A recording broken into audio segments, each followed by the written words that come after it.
level. This is why.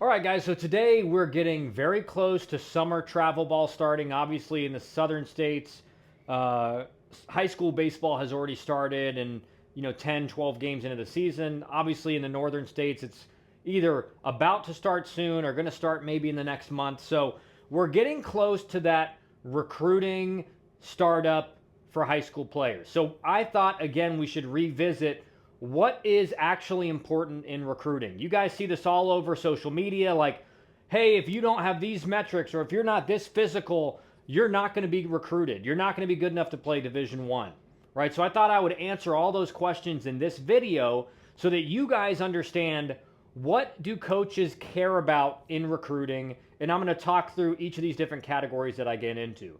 Remember, if you are looking to get recruited, guys, scan our Get Recruited QR code. We'll meet with you, talk about what you do, see if it's a fit for you, and obviously try to help you make your dreams come true. Hit the like button, hit the subscribe button, ring the bell for the notification so you know when our new videos are posted so you can check them out. Really helps us out, but don't want to waste any more of your time. Let's get right into the video. So I'm going to list out kind of the 4 most important things that I see in recruiting and what coaches are looking at, and then we'll talk about each of them individually. These are not going to be ranked in any specific order yet. I will rank them eventually. First off is metrics. Then it's going to be baseball IQ.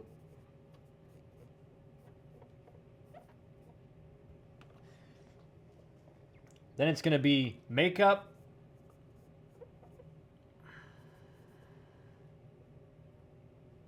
Then it's going to be GPA / test scores.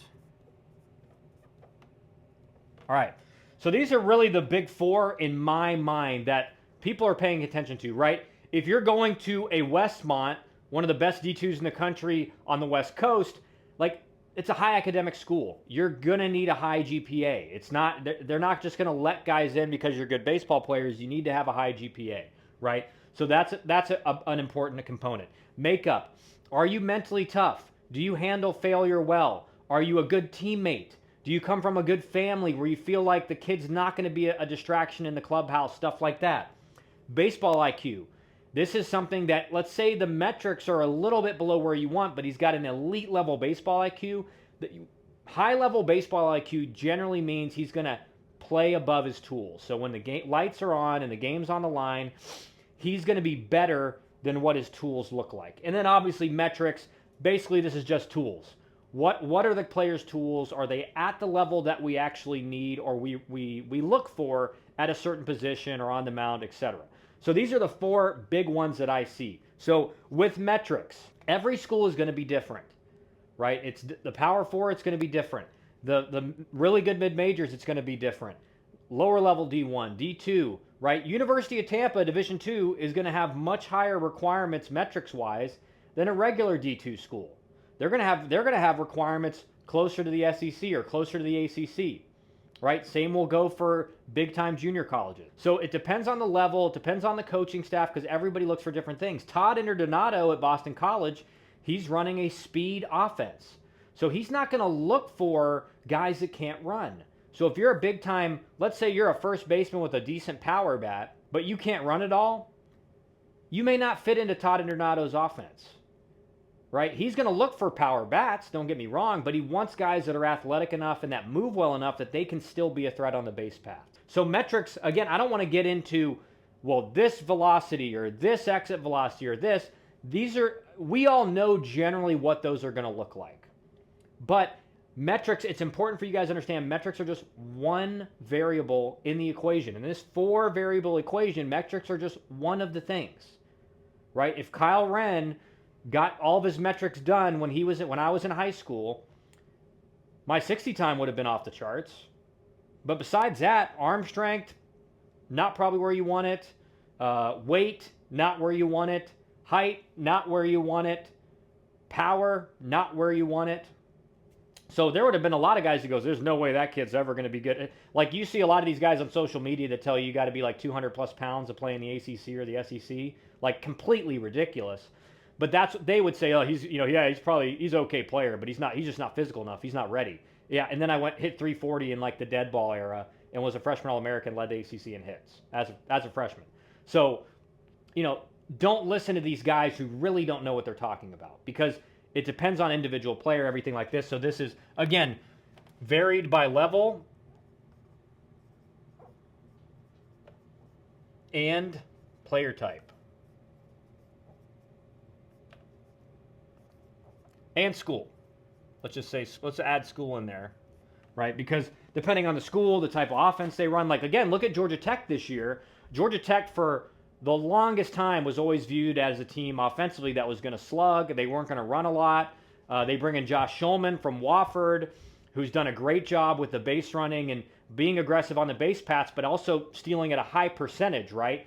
And so Georgia Tech now has morphed into, they're still going to slug, they're leading the nation in doubles, they're hitting home runs, but they're also recruiting guys that can actually run, can actually take advantage of, kind of the subpar catch and throw and holding ability of pitchers in college baseball right now. So Georgia Tech now is going to be more focused on the guys that can run on the base paths and steal and take extra bases and everything like that. Think about it like this, guys. When you have a team that steals a lot of bases at a very high percentage, you're basically a team, they're leading the country in doubles, but they also have like 43 stolen bases. So now a lot of those singles are actually doubles. So they almost have like 100 doubles on the year if you include what a stolen base provides to the team. So that's why they're scoring so many runs. So again, metrics are one part of the equation, and it depends on what position you play, the school that's recruiting you, at what level that school's at. All right. So baseball IQ, good indicator of future success. Now, why do I say that? Again, when I was talking about it earlier, baseball IQ is one of those things where, and this was me. Every scout told me this. They're like, Kyle, if you went and watched you hit BP, you'd think, all right, he hits line drives, but he doesn't have pop. It's like you're not a guy that's going to impress in BP. You're a guy, when you watch him play 4 or 5 games, you see the baseball IQ. You play above your tools. Your speed impacts the entire game. You know your game. You know your role. Like, you're a way better player. It's easy to identify you as an elite player in a game than in a showcase or BP or whatever. So baseball IQ is something that you go watch a kid and you think, a guy like me or another type of player, and you think, yeah, he's tools-wise, like metrics-wise, he's pretty good. But you watch him in the game, you're like, dude, this guy can play. This guy's a baller. Right? So that's what baseball IQ does. It makes it to where you play way better than the tools would indicate. All right? So baseball IQ is a great predictor of future success in college, because again, if a guy knows how to think about the game in an advanced way, he's going to have an advanced approach for a college hitter, which means he's going to have much more success in the box, and he's going to know what to do in defensive plays. He knows when to throw behind a guy, when to not try to throw the guy out home, keep the runner at first, right? So these are things that are invaluable to a college team. Baseball IQ, very important. Makeup. How do you handle failure?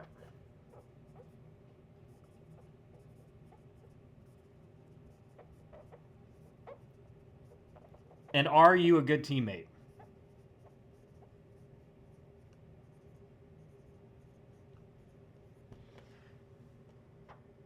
All right, that's the worst question mark in the league, but this is something that is another thing. What I would couple with these two are kind of joined at the hip.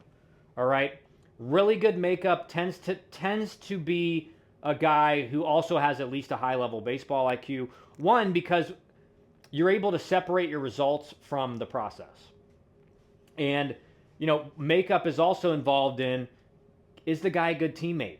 Is he the type of player that if he's not doing good, he's not cheering on his teammates, he's not like patting his teammate on the butt when he does something good, he's not picking him up when he does something wrong.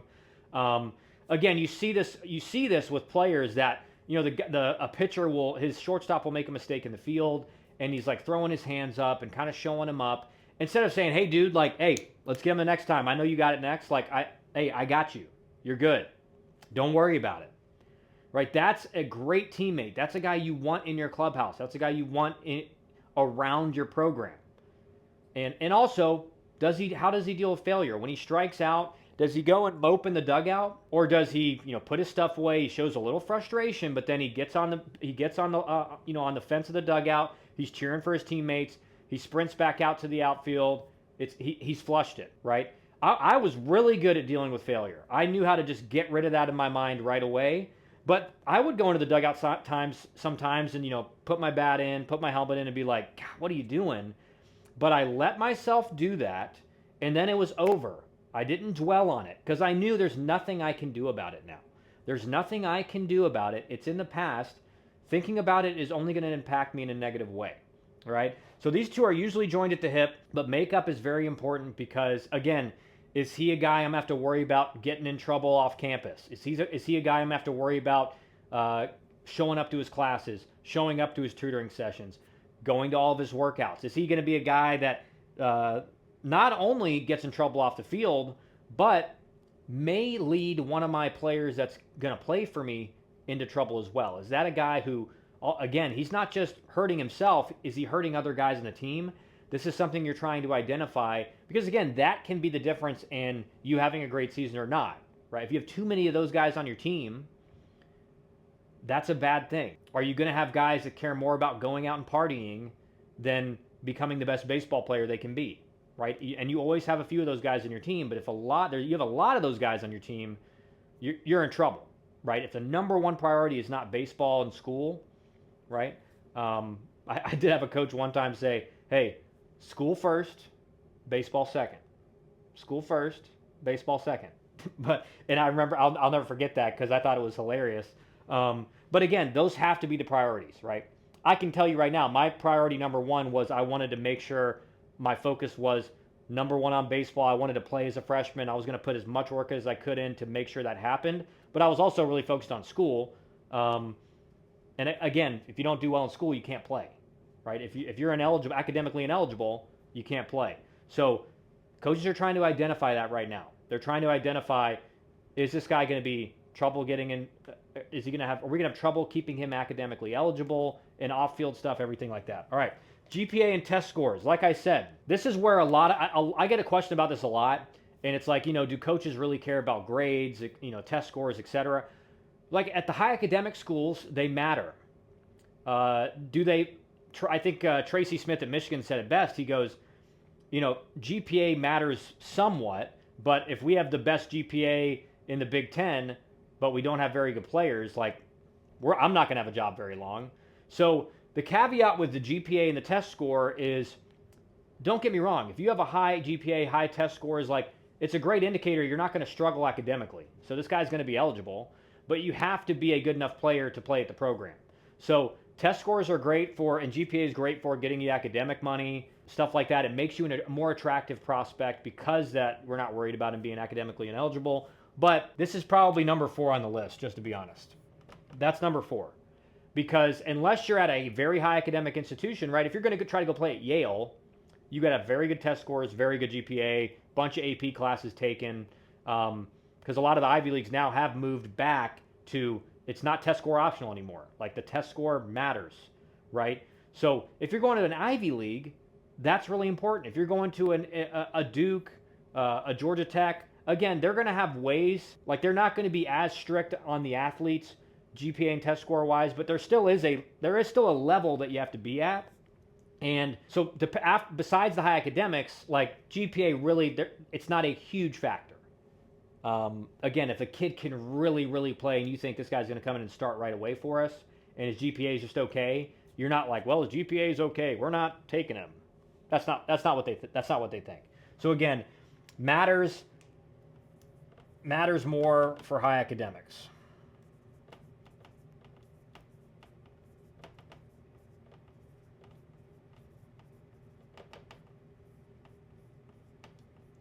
All right.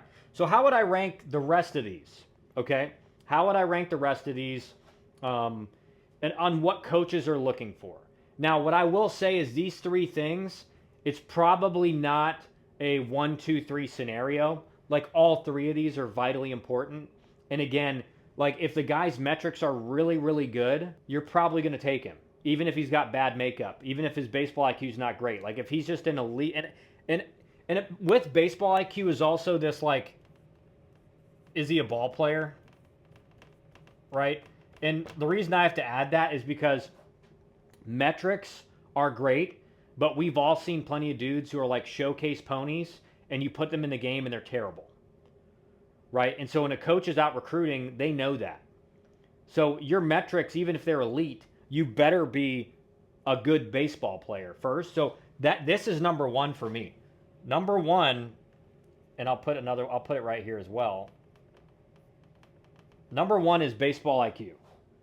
Baseball IQ. Baseball IQ slash is he a ball player?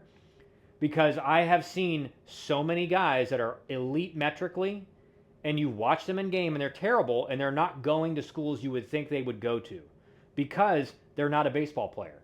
So don't get me wrong, if your metrics are super elite and a school may say, you know what, and again, like 5 years ago, that guy's going to a Power 4 school because you feel like, all right, we can develop him for a year or two and see if we can turn him into a ball player.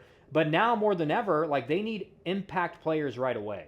So if you're a guy that's viewed as, man, he's got great tools, but he's not going to play his freshman year, you're not getting recruited. So that instantly shows you that actually being a good baseball player, knowing how to play the game, having a good approach at the plate, performing well in games against tough competition, that's the most important thing.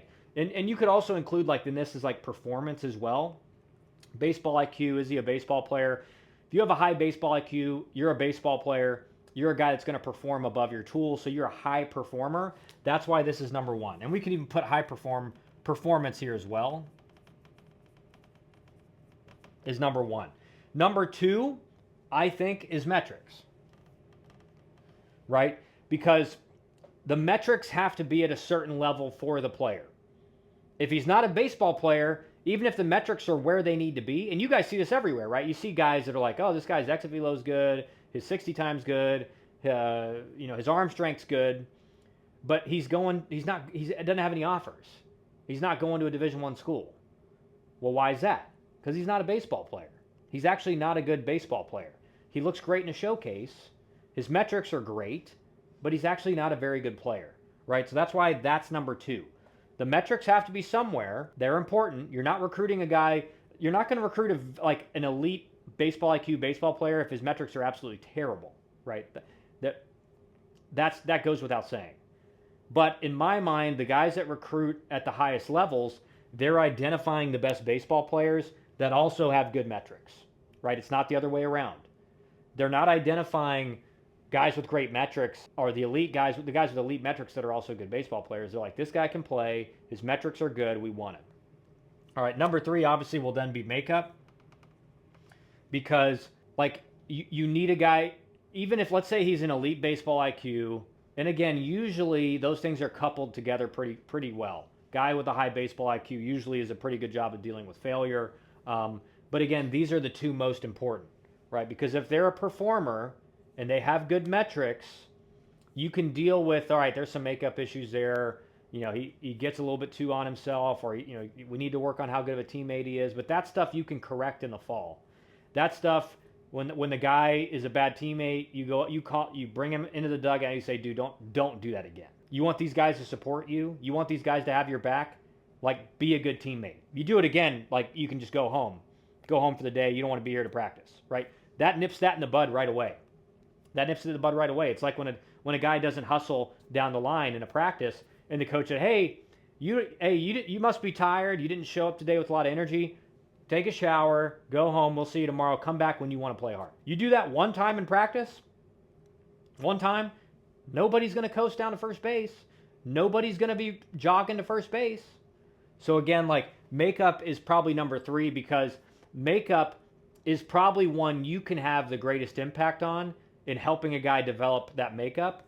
Baseball IQ, again, is like, some guys have a higher level baseball IQ than others. It's something that gets developed with experience. But again, that's something that's very hard to develop without them actually just playing the game and learning through mistakes. And so this is my list on what's important in recruiting, guys. Remember, like, this is very general. This is generally speaking. Some of you guys are going to disagree. I know Wes is probably going to comment and say, dude, metrics are the most important thing. That's the only thing that matters. And again, it's like, this is a nuanced equation. This is a nuanced process.